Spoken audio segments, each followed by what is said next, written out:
What's going on, everyone? Welcome back to the channel. We are pretty healthily into the offseason at this point. It's been probably 4 months since I last updated a video on the playoffs, so I wanted to check back in and do a bit of an offseason power ranking.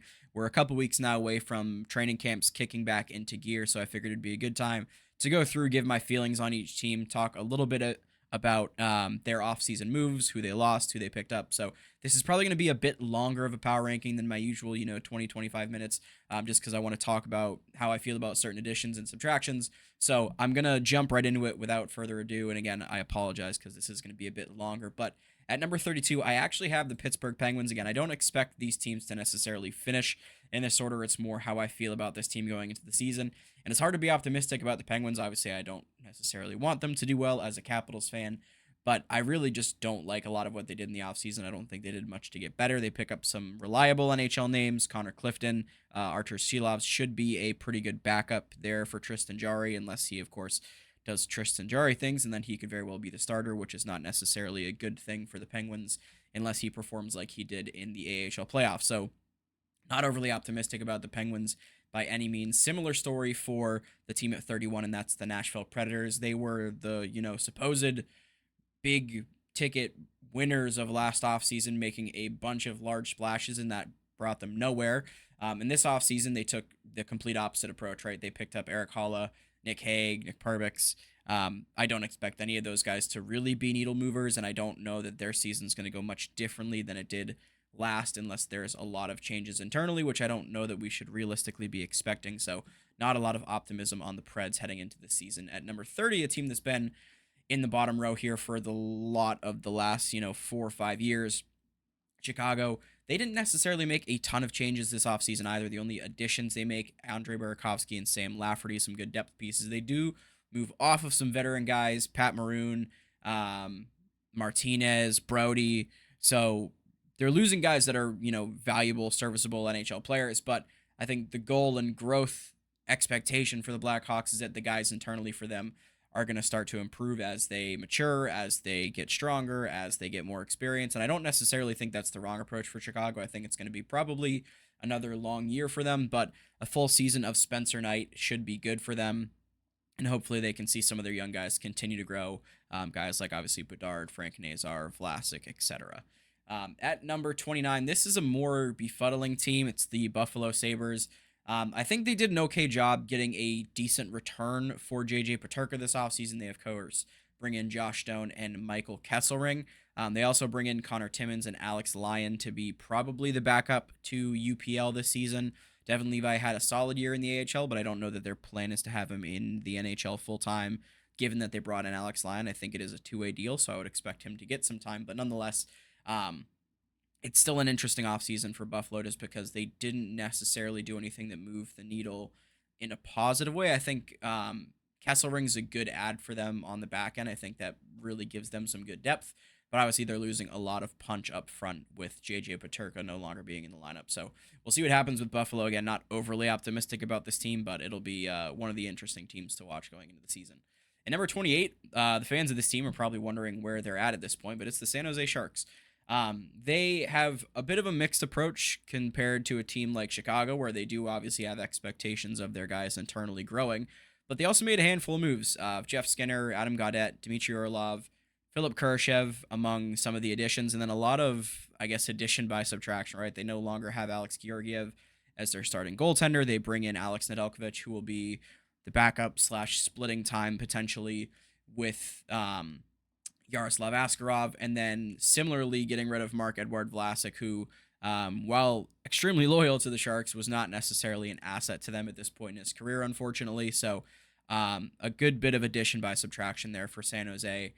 It'll be pretty interesting to see what they manage to do. I don't expect them to make a playoff push or anything like that, but I do think they're going to be improving as the season goes along. And like Chicago, I'll be pretty curious to see where they wind up just from the depth of internal improvement, right? Number 27, a team that another kind of befuddling offseason, the Philadelphia Flyers. They bring in Trevor Zegras, which is an exciting move. They gave up Ryan Poehling to do it. I didn't think the return was all that bad. They had some picks in there, of course, as well. And then they also bring in Christian Dvorak. And then the big thing that the Philadelphia Flyers needed to address this offseason was goaltending. And in doing that, they brought in Dan Vladar, which is, I I don't think a solution really, especially not a long-term one. He has had very rocky up and down numbers in his time in Calgary, and he's had moments where he looks quite capable, but also a lot of moments where he does not look that capable. So we're going to see how this goes. I'm sure him and Sam Harrison will be splitting the net for the majority of the season, and we're going to see who wins out that job. But I don't expect Dan Vladar to be enough of a difference maker for this team to make them get that close to the playoffs like they did a couple years back. We'll see, though. I mean, one of those goalies that has moments, again, where he looks quite good. So it's not out of the realm of possibility. I just don't necessarily think it's going to happen. Number 26, the team that got the number one overall pick, of course, the New York Islanders. They didn't do a ton of crazy moves. Obviously, the big one, aside from picking up Matthew Schaefer, is removing Noah Dobson from the team, right? He gets sent over to Montreal, and we'll talk about Montreal later on. But I obviously don't expect this team to be better than they were last year, and they weren't a playoff team last year. They add Drouin, Jabanov, Emil Heineman, and Dave Riddick as a third/backup goalie, right? So not really any real needle movers there for these guys, so I don't expect them to improve. I don't know that that's the goal for them anyway, but we'll see what happens for the Islanders. I would expect another kind of middle-of-the-road season, and who knows, maybe they get lucky and win the lottery again next year and pick up a Gavin McKenna or a player of the like, but I don't know that we should be expecting that from Long Island. Number 25, and this is a team that I think had a pretty interesting offseason. They kind of got bashed for their lack of moves to improve the team because they've been so middle of the road for such a long time now, but I don't hate what Seattle did. They pick up Mason Marchment, Freddie Gaudreau, and Ryan Lindgren. They, of course, lose Andre Burakovsky, who, when healthy and on his game, can be pretty good. That's not been the story of his time with Seattle, so I don't think necessarily they were sad to see him go. I think it was kind of a mutual parting of ways and hope that both are the better for it. But I like what they did. I mean, Mason Marchment's a very valuable middle six guy, right?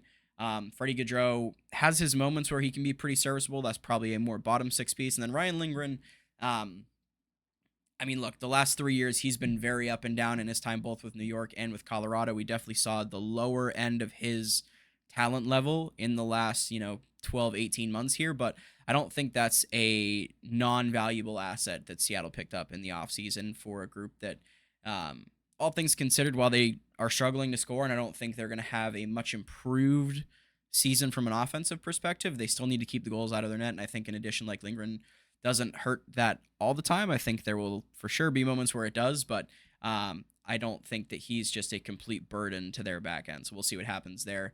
And that's the end of the bottom row here. Funnily enough, these were all, or 8 of the teams, I guess, that finished my last power ranking in the bottom row. So a little bit of movement, but nothing overly crazy. It's been, I think, since March or early April since I did a power ranking. So obviously pre-playoffs, pre-Stanley Cup, all that stuff. So interesting to see that none of these teams escaped the bottom row. The team at number 24 did spend a lot of time in the bottom row last season, but they just escaped it this one.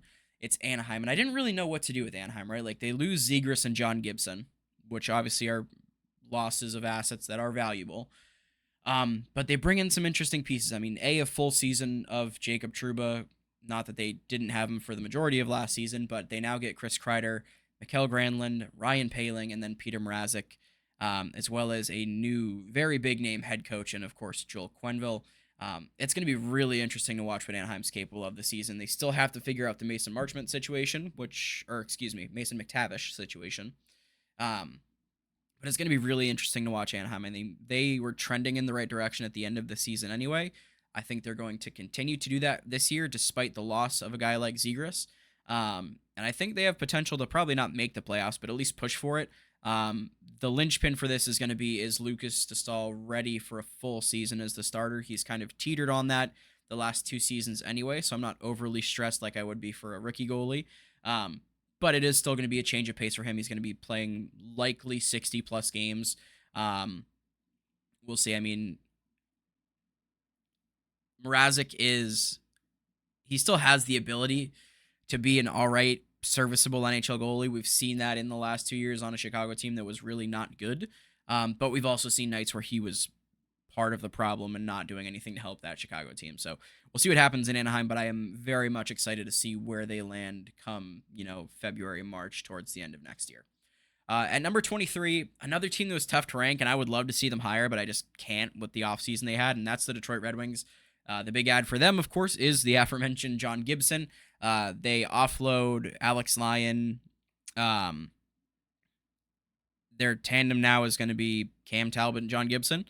Um, it should be better than it's been in the past for them, but I don't know that it's going to be quite enough. As far as players that they added, they bring in JVR, Jacob Bernard Docker, and Mason Appleton.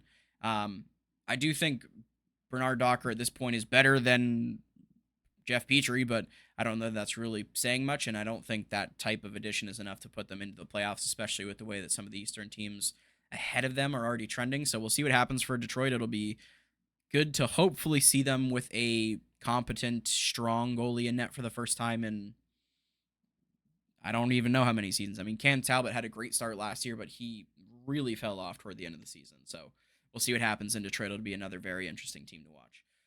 Number 22, and I almost put this team below Detroit, but I just couldn't quite do it. I think they still have enough there to probably be the better of these two teams, at least up front, and that's the Boston Bruins. They made a ton of additions in the offseason, none of them overly large ones. The four that I jotted down were Victor Arvidsson, Tanner Jeannot, Sean Crowley, and Mikey Asamont. You could list Brad Marchand as a departure. Obviously, he departed at the trade deadline. There was a lot of talk about whether he would go back to Boston. That, of course, did not happen. I do think this team is going to have a better start than they did last year with Jeremy Swayman being under contract at the beginning of this season. He'll have a full training camp. The guys will have some time to gel all together. I don't think there's going to be as much kind of shifting as there was at the beginning, of last season. Do I think they'll make the playoffs? No, probably still not, but I think they will be a little bit closer than they ended up this year, assuming that these depth pieces work out for them. But we'll see what happens. They're going to be, I expect, a pretty average team as far as the middle of the pack goes in the NHL this year. Number 21, and another team that I was like, do I put them above or below these couple of teams? And it's Columbus. They trended so well at the end of last season. And they make a couple ads that are pretty interesting to me. I mean, Charlie Coyle is still more than serviceable as a second/third line center. They add Miles Wood, who, as an Avs fan, I was thrilled to see that get moved. And then Isaac Lundestrom as well. They lose JVR, Sean Corrali, and Daniil Tarasov, which I think, again, kind of addition by subtraction. Not that Tarasov was bad for them, but I think this obviously frees up Jet Greaves to be the full-time backup, potentially starter, depending on how that dynamic between him and Elvis Merzlikins goes at the beginning of the year. Excuse me. And yeah, it's gonna be really interesting to watch. There's a lot of people predicting this team to be like the fifth best team in the Metro. I don't know that I have that much faith in them. I guess right, 8, 7, 6, maybe I do. I think as far as standings goes, I don't know that they'll necessarily be that close to the playoff line. I think they'll be kind of right in this bunch, these three teams. And I think there's probably one other team in the East that gets close but doesn't quite make it in.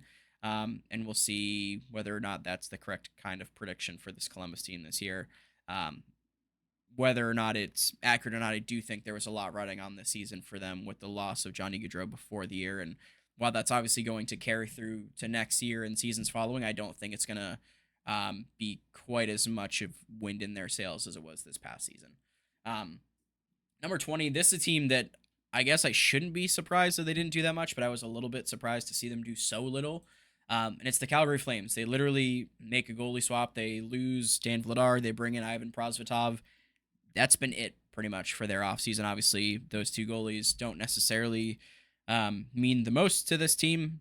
Dustin Wolf is probably their most valuable player at this point, sparing maybe Nazem Kadri, Rasmus Anderson. I don't think they're going to make the playoffs. I think it's going to be another competitive season. They're going to look to, similarly to some of these other younger Western teams, look to grow through internal improvement, but I just don't quite think it's going to be enough for them. Number 19, another Western Conference team, Vancouver. I really don't like their offseason, but I think they're going to be better than a lot of the teams up here. They just don't have center depth. Like, they lose JT Miller, they lose Pius Suter, they bring in Evander Kane. They're really banking on, like, Philip Hedl to stay healthy, which I don't know that I would be betting on if I was their general manager. And then, of course, Thatcher Demko is the other piece that has shown issues staying healthy the last 2 seasons. If he's healthy, maybe they make it to the playoffs again. If he's not, I doubt they do. But we'll see what happens there with Vancouver. Number 18, one of the more interesting teams of this offseason, the Utah Mammoth. Um, there's so much I could say about this team. They bring in Paterka, big ad for them offensively, right? Admittedly, I'm a pretty big fan of Michael Kessering, so I didn't love seeing that be one of the two pieces that they had to let go of. I think that weakens their back end quite a bit. They essentially replace Kesselring with Nate Schmidt. They don't play the same side, I don't think.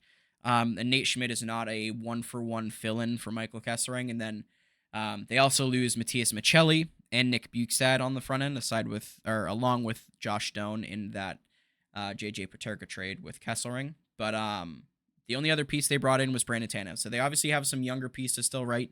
The likes of Logan Cooley is going to be a huge piece for them, right? That he can continue improving.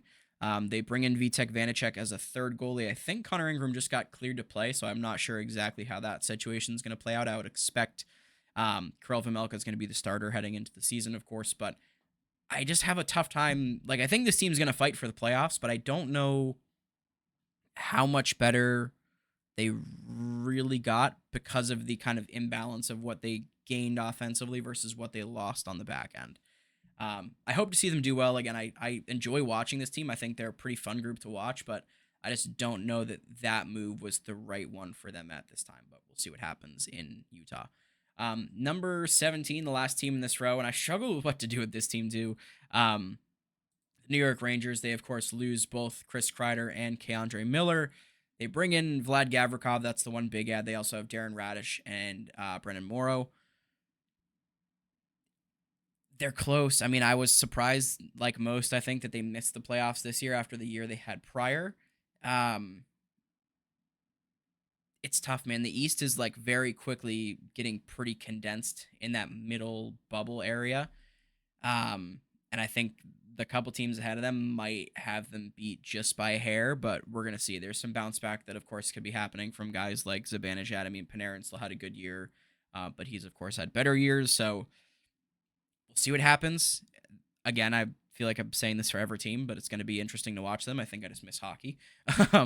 But it'll be really interesting to see how the Rangers start, especially, is going to be super important. If they come out of the gates slow and they look defeated early on, it's going to be tough for them to rebound with the end of the year they had last year, but we'll see what happens. Into the top half, and I think every team in the top half was actually a playoff team this year. Just giving it a quick glance, it was. So I didn't actually do that intentionally, but it's just the way it worked out. And number 16, I think, was the weakest of those playoff teams moving into this season, and that's the St. Louis Blues. I still think they're there. They could make the playoffs in the West. I think it's going to be them and Utah really battling it out, but they just didn't really do a lot, and I don't think we should have expected them to, right? They bring in Pius Suter, they bring in Bukestad, they bring in Logan Mailloux, they give up Bolduc, Foxa, Letty, and Suter. Nothing overly material there as far as things that really change the dynamic of the team. I like the Pius Suter ad. I think that gives them some strong center depth. But aside from that, it's going to be largely the same St. Louis Blues team that we saw. And when they're on, I mean, the back half of the season, they were fantastic. But I don't expect them to be kind of gunning at that same pace the entirety of the year. I think a lot of that was kind of the new coach buff that we see so frequently.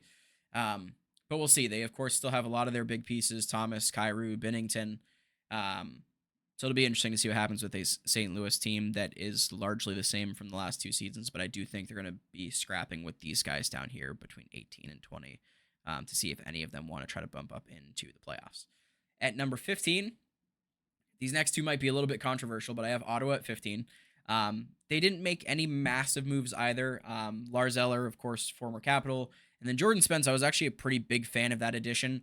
They also, if you want to call this an addition, Levi Marilainen is going to be their full-time backup this season. They get rid of Anton Forsberg, as well as Adam Gaudette and Travis Hamonic. So I think they're an improved team from what they were last year, and of course they made the playoffs last year, so it should be good for Ottawa, but I just don't know how much better they're going to be relative to the other teams in the East. And the one team, the reason I think this is going to be a bit of a controversial pick is because at 14, I had the Montreal Canadiens ahead of the Ottawa Senators. They, again, really strong trajectory at the end of last season, and they bring in Noah Dobson as the big fish. They also bring in Zach Bolduc, who I think is an underrated ad for them. They do lose, of course, Logan Mailloux in that trade, and then Dennis Savard, Christian Dvorak, and Joel Armia. I don't think any of those are like nothing drops aside from, maybe Logan Mailloux. Um, those guys all played valuable minutes, especially Dennis Savard, for the Montreal Canadiens. So I don't think that I can just kind of shrug those off as if they're not losing players, right? I think those are gaps that are going to have to be filled. But I do think they have the pieces internally to be able to do it without too much stress and struggle. And I think they have a young enough core that they're going to continue, like some of these other teams, improving from within while also adding a piece like Noah Dobson, who suddenly makes their defense core very, very strong. Um, the big piece for me was the season from Sam Montembeault last year really what we can expect from Sam Montembeault?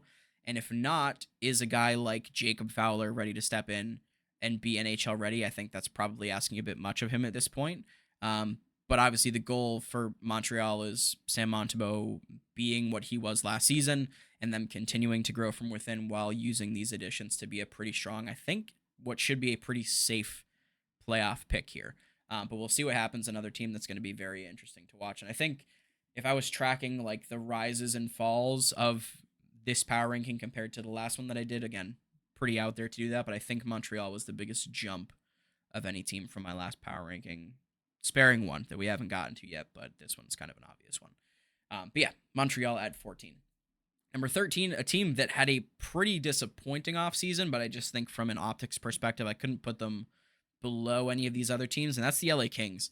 For a team that just got bounced for the third season in a row by the same team to do as little as they did, obviously they have cap restrictions, but LA really didn't do anything to move the needle, and I would argue that the moves they made might not have even made them better, right? They lose Vlad Gavrikov, that's the biggest piece, right? They lose both him and Jordan Spence.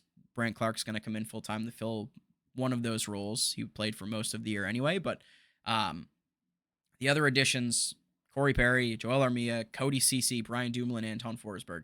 I think Forsberg's a better backup than what they had in Dave Riddick last year. I don't know that any of the rest of these moves really do anything to improve this team. I wish I could say it did. I think they're still going to be a playoff team. Like, they're still good. Their core is still the same. It's getting older.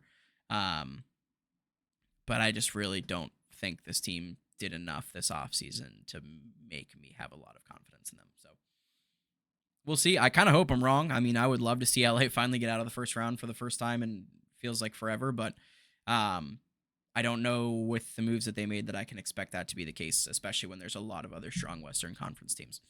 Number 12, this team didn't do a whole lot either. They did just make a big signing, so I guess there's that, but Minnesota, they add Vlad Tarasenko and Nico Sturm. They lose Gus Nyquist, Freddie Gaudreau.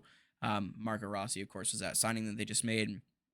They do lose Fleury as well. Jesper Wallsted's going to come in. I think he's going to be fine as the backup here. Interesting to see what happens with Minnesota this year. I think they have enough youth that they can still expect to kind of grow from within. I think they don't want to make any crazy brash moves now that they're going to be having this cap space. From the Parisi and Suter contracts, but I don't know. These two teams are very similar to me as far as what they did this offseason and where they were last season, so we'll see what happens. Obviously, a full year of Kirill Kaprizov is a complete game changer, and that's something that LA doesn't have. They don't have that complete game-breaking forward that changes the entire dynamic of a game. Kirill Kaprizov is that guy. He's a, when healthy, top 10, maybe top 7 or 8 player in the NHL. If he's healthy, this Minnesota team looks entirely different. He probably wins the Hart last season if he's healthy the entire year. So his health, like so many other players on this list already, is imperative to this team's success. And if he's healthy, this team will probably finish higher than they did last year. Hopefully they'll win a round because that's the Minnesota curse. But yeah, aside from thoughts on his health, there's not really a lot to discuss with Minnesota, in my opinion. At number 11, another team that didn't do much. I'm not as surprised or disappointed in Washington not doing as much, just because I think last year, while I loved watching the success they had, I think it was an anomaly because of the whole Ovechkin chase. I I don't expect them to be able to repeat that. I think both especially Logan Thompson and Charlie Lindgren had moments where they were just spectacular, stealing games all over the place. And I think now that the goal chase is done, the sense of urgency for this team is going to be a little bit less. They do have some good young pieces internally that are going to fill the gaps of the two guys they lost, Andrew Mangiapane and Lars Eller. Um, Guys like Alexei Protas, Connor McMichael are not old by any means. They've played a couple years in the league at this point, but they're not an overly aging team. They've kind of done a good job of transitioning on the fly here. So I think they're not on this downward trajectory, but I just don't expect them to be like, I don't think they're going to win the division again this year. And I think they're going to rely on, of course, guys like Ryan Leonard, Hendrix Lapierre, another good year from Alexei Protas and Connor McMichael, continuing with the momentum they built last year to be competitive. And if they're not, this team is going to fall off a decent amount, I think. Again, I don't expect their goaltending to be as good as they were. So it'll be interesting, of course, to watch the Caps, but I just don't think they're going to have quite the fairy tale run that they did last season. Number 10, not an entirely dissimilar team in New Jersey. Health was, of course, the biggest issue for them, right? They lost Hamilton. They lost Hischier for a bit. They lost Hughes, of course, for a while. They still have to sign Luke Hughes, which is another problem. But I just think this team, if they can stay healthy, is going to be fine. The goaltending, while it had its ups and downs, was actually pretty good for them last year. So I expect them to be kind of up there with Carolina for the top of the division, and I think they should be a playoff team pretty safely. And hopefully, once they're there, they're a little bit more competitive this time around. But we'll see what happens there. They do add Connor Brown and Evgeny Dadonov. They lose Eric Holla, Curtis Lazar, Brian Dumoulin. Nothing really crazy there. So we'll see what happens. The core of this team is largely the same. It's just going to be a matter of whether or not they can find themselves over the hump into the second round, really making a push for a deep playoff run. Number 9, the last team in this third row, the Leafs, man. This is going to be a very, very interesting season for the Toronto Maple Leafs. They, of course, lose Mitch Marner. That's the big piece. It's the biggest loss from any team on this list. He, of course, was the best player available in free agency, quote, free agency, right? They bring in Matthias Michelli and Nick Waugh in return, not in return for Michelli, but it's going to be interesting to see what happens. I wouldn't be surprised to see them make like one more depth move this offseason, to be completely honest. I don't necessarily know who that would be. I just have this feeling the Leafs aren't 100% done yet, but if they are, I mean, obviously this team is not better than the team they had last year, and the team they had last year made it to the second round, forced Game 7, but I just don't know what the game plan is for the Leafs. I mean, they have a better group of defensemen than they have, obviously, largely the same group as last year, but than they've had in probably a decade plus. But I don't know that they should expect to get over this hump that they've been trying to get over for the last decade when losing the second best player on their team. But we'll see. It's going to be, again, like I've said, for most of these teams, a very interesting year for the Toronto Maple Leafs. Number 8, jumping into this final row, I had the Winnipeg Jets, the President's Trophy winners from last year. The biggest loss for them, of course, is Nick Ehlers. Bringing in Jonathan Toews is a really, really, like, to me, a pretty befuddling move. The guy hasn't played in, 3 years, 4 years? And he's probably going to jump in and be their second-line center. I don't know what he's going to look like. I don't know if he's going to be able to keep up. I don't know what his offensive or defensive output's going to look like. So it'll be really interesting, again, to see what he looks like. And then, of course, the pieces around them. Tanner Pearson's not totally dissimilar from Toews. He's had health issues a lot over the last 4 or 5 years. And then the essential replacement for Nick Ehlers is Gus Nyquist, who I don't think is expected to play the same role he did, obviously. But I just don't know that Winnipeg should have the same expectations they had last year. And I think they kind of always are, but I think they kind of got carried by Hellebuck last year.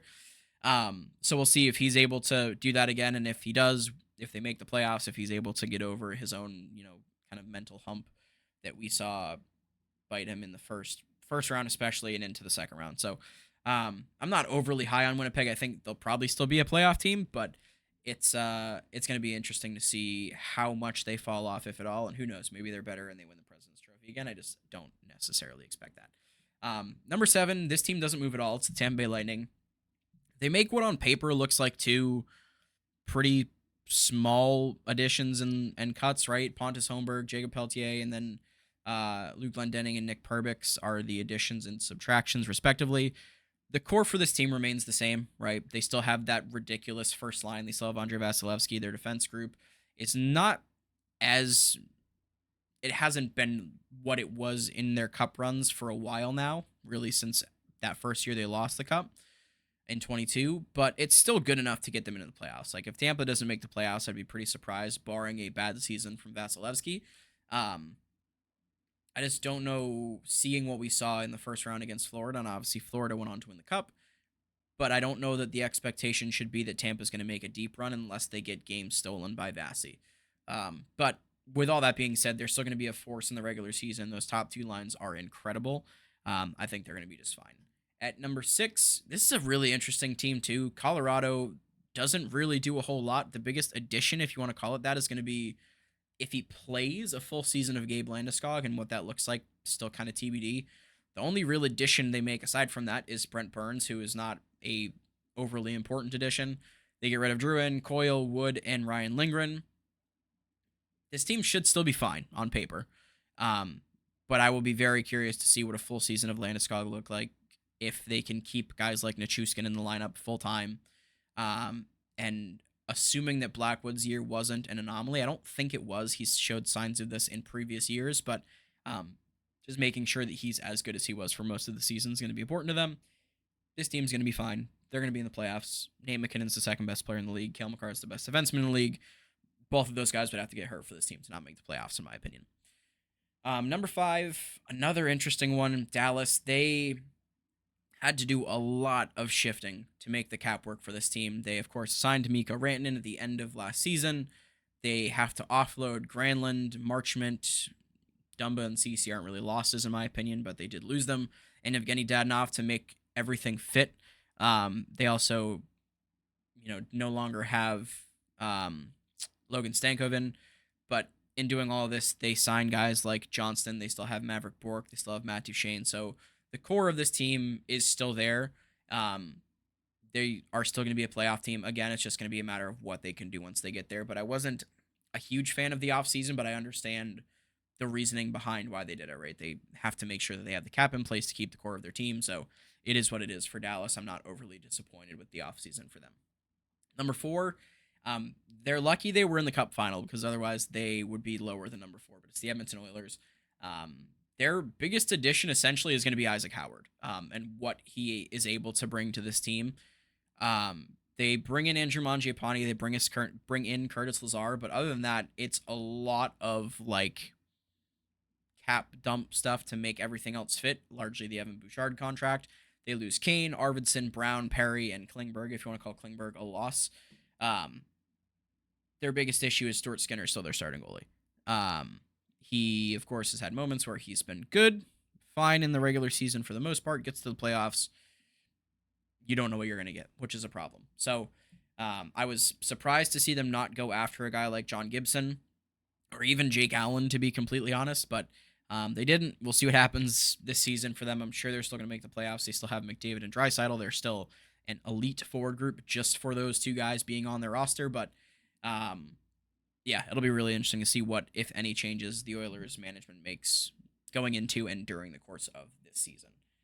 Number 3, the biggest fish of the offseason, the Vegas Golden Knights picking up Mitch Marner. They also add Sissons and Lozon. They lose Olofsson, Pietrangelo, probably, and Nick Hague. So the forward group gets immensely better, right? I mean, excuse me. Putting a line out there of probably Eichel, Marner, and Stone, if you wanted to do that, or Eichel, Marner, and pick your winger, right? They're going to be very, very good, and I think their defense, excuse me, their defense core, despite losing Pietrangelo, still going to be very good as well. They lose Ilya Samsonov as their backup goal. They actually like Akira Schmid better, to be entirely honest, so I think that's not really a loss for them either. This team's going to be very good. They're going to make the playoffs again. It's going to be a matter of how far they get. I have little to no doubt about that. At number 2, I struggled with whether Vegas or this team deserved to be at 2, but it's Carolina. Um, they lose Burns and Orlov. They add Keandre Miller and Nikolai Ehlers. I think this team is going to be very, very good. Um, I think they handled the whole Rantanen situation about as good as they could have, considering they kind of saw the writing on the wall of the fit wasn't entirely what they thought it was going to be. This team should win the Metro Division. They might finish atop the entire Eastern Conference, to be completely honest. And like the story's been for them for so many years now, it's going to be a matter of can they get to the Cup final, can they win it? But they very much still have the team capable of getting there. And to no one's surprise, number one is still the Florida Panthers. We did recently get the news that Kachuk's going to be out for at least a good chunk of the beginning of the season, potentially as far as into January.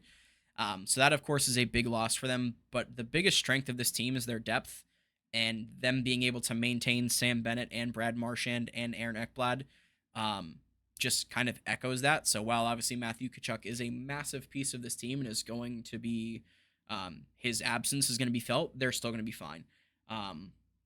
They had Petrie and Tarasov. They lose Schmidt and Vanacek. Backup for backup. Depth defenseman for depth defenseman. This team is still, they are what they are. They're built for the playoffs. They probably won't win the division. But when they get to the playoffs, you do not want to see them, as has been the case for the last 3 seasons now. So that's my off-season power rankings. I don't anticipate doing another one of these until the season kicks off. So let me know what you guys think in the comments section down below. Who is too high? Who's too low? And we'll catch up with you guys soon. Thanks for watching.